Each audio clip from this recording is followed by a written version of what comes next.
Assalamualaikum warahmatullahi wabarakatuh.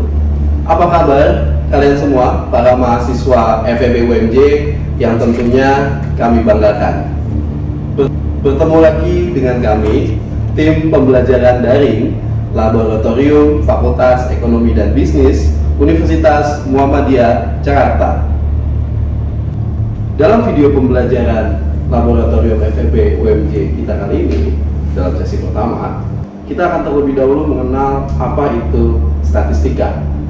Kemudian setelah kita mengenal statistika, kita juga akan lanjutkan, kita akan mengenal alat laboratorium kita, yakni SPSS. Di dalam video pengenalan statistika, kalian akan diajarkan mengenai berbagai macam jenis data. Ada data ordinal, nominal, scale, yang nantinya akan kalian pelajari di dalam video pembelajaran ini. Kemudian selanjutnya kita juga akan mengenal mengenai SPSS. Penasaran bagaimana jenis-jenis data, bagaimana tipe-tipe data? Mari kita simak penjelasan dalam video berikut ini bersama saya, Gilang Pandu Palagan. Di pembahasan yang lalu, kita sudah mengetahui bahwa terdapat banyak teknik pengolahan statistik yang nantinya kalian akan pelajari di laboratorium statistik ini. Ada yang namanya regresi, MANOVA, ANOVA, dan lain-lain. Pertanyaan selanjutnya adalah bagaimana kita menentukan teknik analisa statistik yang tepat, yang sesuai dengan data yang akan kita analisis.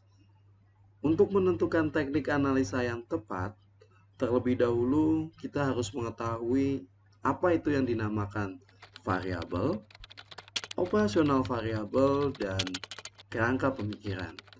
Agar lebih memahami ketiga hal di atas, yuk kita simulasikan pada suatu kasus yang dialami oleh Dadi.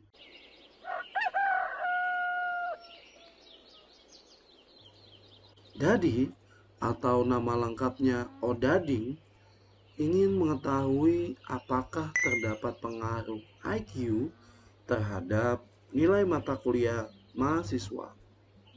Supaya lebih mudah diingat, Dadi melambangkan IQ dengan X, sedangkan nilai mahasiswa dengan Y. Nah, Dadi tahu bahwa secara teori, X atau IQ ini yang mempengaruhi Y atau nilai mahasiswa. Semakin tinggi IQ-nya, semakin baik nilai akademisnya secara teori.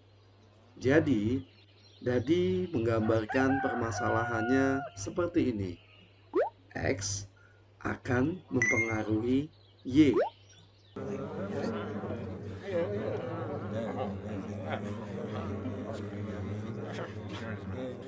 Setelah merenung lama, Dadi sepertinya tidak puas dengan penelitiannya. Dadi merasa dosen harus bertanggung jawab juga terhadap nilai mahasiswanya. Karena dari pengalaman Dadi selama menjadi mahasiswa, kalau dosennya nggak jelas, killer, kejam, dia malas belajar, yang pada akhirnya nilainya bakalan jelek. Tapi kalau dosennya enak, cantik, cabi, Dadi rasa semangat belajar dan akhirnya nilainya juga bagus.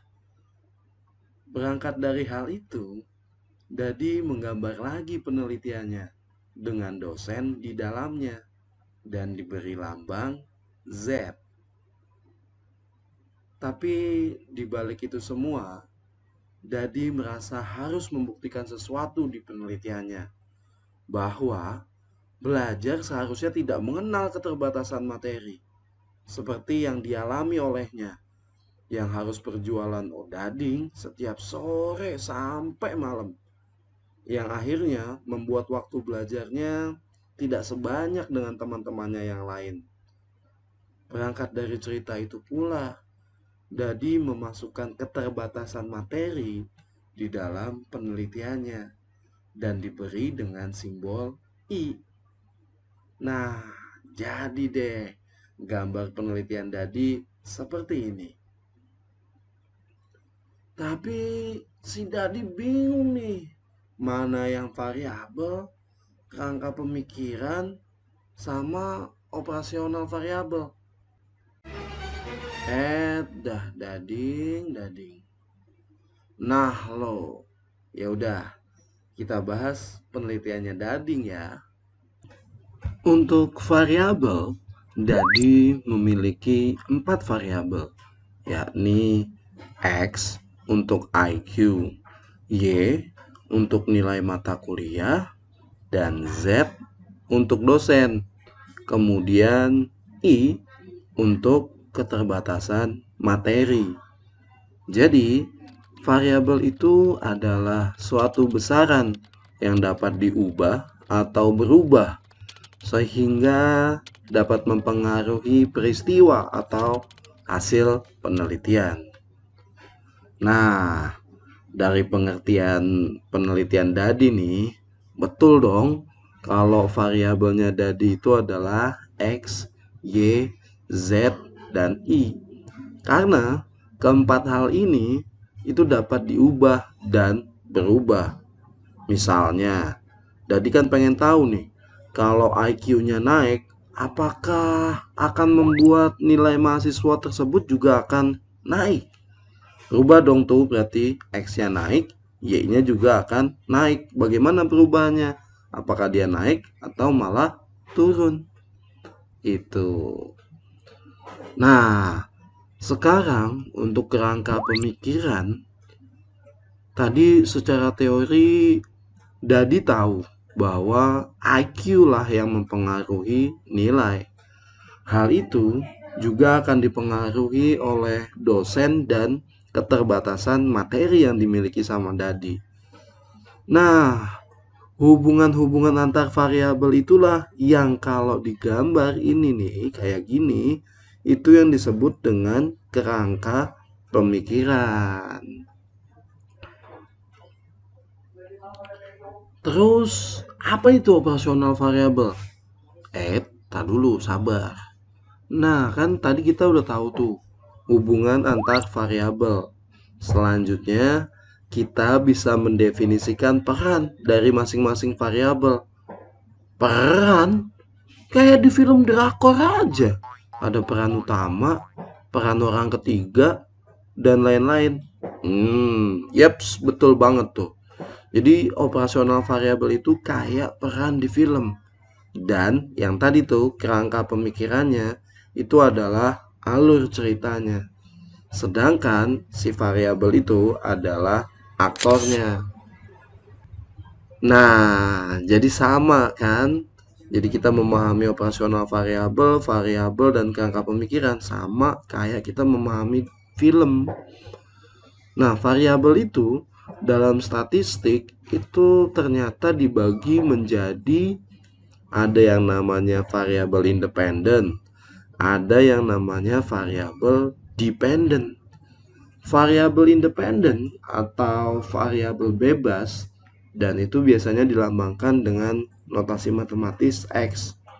Ini yang akan mempengaruhi variabel dependent atau yang disebutnya dengan variabel tidak bebas. Biasanya lambangnya Y. Tuh, kayak penelitiannya tadi ini kan. X lah yang akan mempengaruhi Y. Sama kan kayak di film. X atau Y ini adalah misalnya biasanya kan aktor cowok tuh yang mempengaruhi si aktor cewek. Hehehe gitu. Nah, kalau di penelitian tadi ini kan berarti IQ tuh yang akan mempengaruhi nilai. Terus ada lagi yang namanya variabel moderating, yakni variabel yang bisa memperkuat atau memperlemah hubungannya X dengan Y. Kalau di penelitiannya tadi kan, harusnya ketika IQ meningkat, nilai mahasiswanya juga akan meningkat. Tapi kehadiran dosen bisa membuat hubungan ini meningkat atau malah memburuk. Ingat tuh tadi tuh ceritanya tadi soal dosen killer sama dosen yang enak dan cabi tadi tuh. Nah, terakhir ada yang namanya variabel intervenin. Ibaratnya variabel ini kayak orang ketiga tuh yang mengganggu dalam hubungan antara dua insan. Cie. Nah, kalau dalam penelitiannya tadi, variabel ini yang akan merusak hubungan IQ dengan nilai yang sudah pasti secara teori saling meningkatkan. Tapi karena ada keterbatasan materi nih, hubungan ini malah jadi kurang saling meningkatkan. Yang harusnya Dadi bisa belajar lebih banyak karena Dadi harus jualan tadi ya. Dia jadi nggak bisa belajar lebih banyak. Jadi akan mengurangi hubungannya si X terhadap si Y. Mempengaruhi hubungannya IQ terhadap nilai yang akan mengurangi ya. Sudah pasti mengurangi. Jadi kalau tadi moderating itu bisa memperkuat atau bisa memperlemah, dua hal tuh dia tuh nggak jelas, ambigu, bisa memperkuat atau memperlemah. Tapi kalau intervenin ini udah pasti memperlemah hubungannya X terhadap Y.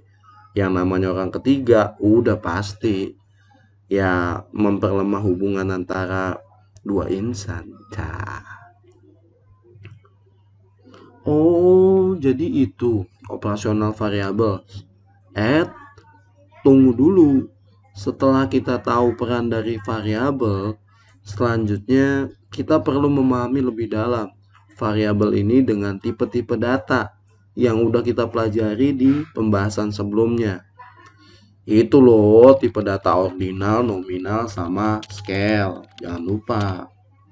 Sehingga akhirnya operasional variabel bisa membentuk seperti tabel gini nih. Nah, ini dia yang dinamakan dengan operasional variabel. Di situ ada penjelasan mengenai variabel, ya. Dijelaskan ada variabel independen kita nih di penelitiannya si Dadi tadi itu. Variabel independennya adalah X, yakni IQ, Intelligent Quotient. Kemudian di kolom sebelahnya ada yang namanya definisi operasional. Jadi definisi operasional itu apa? Itu kalau nanti kalian skripsi atau kalian penelitian itu diambil dari teori. Yang namanya IQ itu teorinya adalah penjelasannya adalah nilai kecerdasan seseorang. Kemudian di bagian alat ukur, untuk mengukur nilai kecerdasan seseorang ini diukurnya pakai apa? Nah, dalam hal ini berarti diukur dengan tes psikologi, ya kan? Jadi setiap nanti datanya mahasiswa 1, mahasiswa 2 sampai dengan beberapa sampel penelitian, data penelitian itu akan diukur dengan apa? Tes psikologi. Ya, jadi kalau alat ukur itu ya kayak misalnya yang dicontohkan di penjelasan mengenai data ordinal, nominal, dan scale. Oh, kalau kita mau mengukur berat badan ya alat ukurnya berarti timbangan. Kalau mengukur tinggi badan, alat ukurnya yang berarti meteran, kan gitu. Nah, kemudian skala ukur. Skala ukur, nah ini berkaitan dengan penjelasan kita ya, mengenai ordinal, nominal, dan scale. Ini adalah ordinal. Berarti nanti dari data ini didapatkan bahwa si A, tes psikologinya itu range-nya ternyata dia 91. Berarti dalam kategori kalau kita lihat di skornya, dia dalam kategori normal. Sementara si B itu nilai tes psikologinya adalah 111. Berarti dia dikategorikan skornya adalah orang yang tinggi IQ-nya. Berarti kita bisa bilang bahwa si B IQ-nya lebih tinggi daripada si A. Nah, begitu yang berjenjang kayak tadi tuh nilainya berjenjang ya. Berarti itu termasuk dalam skala ukurnya adalah ordinal, gitu kan? Jadi penting banget kalian memahami apa itu yang data ordinal, nominal, dan scale. Kemudian yang ketiga, yang di baris berikutnya mengenai variabel dependent, berarti dia menjadi variabel Y apa? Nilai mata kuliah. Definisi operasionalnya adalah ya nilai mata kuliah yang diberikan sama dosen atas penyelesaian materi pembelajaran. Alat ukurnya apa? Nilai dari sistemnya, sistem yang ada di dalam fakultas atau universitasnya dia. Skala ukurnya apa? Sama kayak halnya dengan IQ tadi. ya. Si A misalnya dapat nilai 70, sedangkan si B dapat nilainya adalah 100, ya. Berarti si B nilainya lebih tinggi dibandingkan dengan si A. Ya, berjenjang lagi kan? Maka kalau berjenjang itu tipe datanya skala ukurnya adalah ordinal. Lanjut ke variabel moderator. Ya, ini si dosen tadi tuh.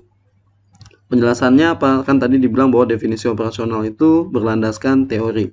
Makanya kalian kalau mengerjakan skripsi nanti di bab 2-nya adalah landasan teorinya. Jadi pengukurannya gimana nih buat dosen? Jadi nanti mahasiswa tersebut itu akan dikelompokkan. Ada mahasiswa yang diajar oleh dosen A tadi ya. Kemudian yang diajar dengan dosen B yang tadi tuh, yang killer sama yang cabi tadi kan, dikelompokin. Dosen A kita kasih kategorinya adalah 1, simbolnya 1. Sementara dosen B simbolnya adalah 2. Nah, ketika kita melakukan penelitian karena ini menjadi variabel moderator, kita belum bisa menentukan dong, belum bisa bilang bahwa kalau nantinya dosennya killer itu pasti nilainya dia bakalan jelek. Belum tentu. Atau kalau misalnya dosennya yang tadi cabi yang enak itu nilainya juga bakalan bagus. Belum tentu. Ketika di awal penelitian seorang peneliti itu belum boleh memihak kepada salah satu golongan gitulah. Belum boleh memihak kepada suatu preferensi terhadap penilaiannya dia. Belum boleh. Maka di awal penelitian kita hanya bisa mengkategorikan, oh, mahasiswa yang mengambil dosen A ini nanti kita kasih simbol 1. Sementara yang dosen B kita kasih simbol 2. Nah, kalau begitu cara mengukurnya, skala ukurnya, berarti kan ini ingat ya pembahasan kita mengenai skala ukur atau tipe data yang nominal. Hanya bersifat kategori. Dia nggak bisa ditambah, nggak bisa dibagi, nggak bisa dikurang. Coba kalau sekarang ke dosen yang tadi, yang dosen killer sama dosen yang cabi tadi, mau digabung, mau dirata-ratain, jadinya apa? Coba. Nah, itu ya. Berarti itu adalah tipe data nominal. Beda ya sama yang nilai mata kuliah tadi. Kalau nilai mata kuliah sama variabel yang IQ, intelligent question itu bisa dirata-ratain. Misalnya kita mau tahu berapa nilai rata-rata mata kuliah dari sampel yang kita jadikan penelitian. Itu bisa gampang dirata-ratain. Atau IQ-nya berapa sih rata-rata IQ di mata kuliah ini mahasiswanya. Itu juga bisa ya. Tapi kalau variabel moderator ini si dosen ini yang berarti personal orang, ya nggak bisa kan dirata-ratain, nggak bisa dibagi gitu. Nah, yang terakhir, variabel intervening, keterbatasan materi. Ini penjelasannya adalah ketidakmampuan seseorang dalam memenuhi kebutuhan hidupnya secara finansial. Ini lagi-lagi berangkat dari teorinya siapa nantinya ya. Kalau dalam simulasi ini ya saya nggak ngambil teorinya karena takut kalian kepanjangan kan. Terus udah gitu bingung, waduh teori dari mana gini-gini. Ya nanti di bab 2 itu adalah sebenarnya yang akan diajarkan di metodologi penelitian nanti di mata kuliah yang setelah kalian ngambil lab. Ya, jadi di lab statistik ini cuma sebagai alatnya doang. Tapi kalian harus tahu ngambil definisi operasional ini dari mana? Dari teori. Alat ukurnya apa?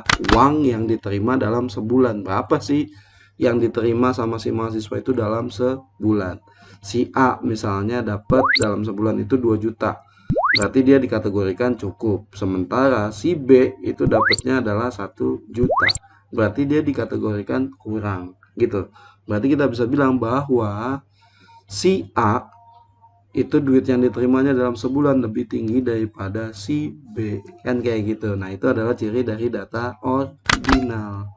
Nah, semuanya udah kita tahu mengenai data-data ini, karakteristiknya bagaimana, kemudian skala ukurnya gimana, skornya gimana, udah semuanya udah tahu. Kita balikin ke yang namanya kerangka pemikiran tadi tuh.